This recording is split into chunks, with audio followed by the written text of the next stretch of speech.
Vinicius জুনিয়রের ভক্তদের জন্য দারুণ ব্রেকিং নিউজ। ভিনিসিয়াস জুনিয়র হলো বর্ষসেরা ফুটবলার। বিস্তারিত জানতে ভিডিওটা ধৈর্য সহকারে শেষ পর্যন্ত দেখবেন। শুরুতেই জানাতে চাই আমার ব্যক্তিগত পক্ষ থেকে সবাইকে নতুন বছরের শুভেচ্ছা ও হ্যাপি নিউ ইয়ার। ব্রাজিলিয়ান তরুণ ফরওয়ার্ড রিয়াল মাদ্রিদের সেরা স্ট্রাইকার কয়দিন আগে গ্লোবাল পুরস্কারটা জিতেছে এবং ইউরোপের বর্ষসেরা ফুটবলার হিসেবে নির্বাচিত হয়েছে। সেই আনন্দটাকে আরও দ্বিগুণ করে দিয়েছে ব্রাজিল সিবিএফ। ল্যাতিন আমেরিকার বর্ষসেরা ফুটবলার হিসেবে নির্বাচিত হয়েছেন ব্রাজিলের এই কালামানিক ভিনিসিয়াস জুনিয়র। ভিনি একই পুরস্কার 3বার জিতে হ্যাটট্রিক করে যে রেকর্ড করেছে এটা ইতিহাসের পাতায় লেখা থাকবে। আগামী দিনে সে রেকর্ড কেউ ভাঙতে পারবে কিনা সেটাও জানা।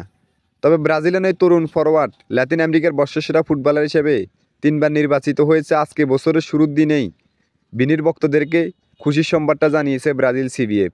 ভিনি বর্ষসেরা পুরস্কার জিতাতে ভিনিকে ধন্যবাদ জানিয়েছে Brazilian superstar Neymar, Messi, mastermind coach Dorival junior সহকারে আরও অনেকেই।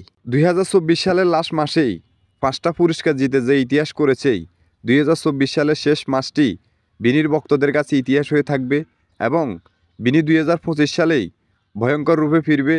আগামী 2025 সালে ব্যালন ডি অর জিতবে সেই প্রত্যাশাও ভিনির ভক্তরা ভিনির কাছে করে।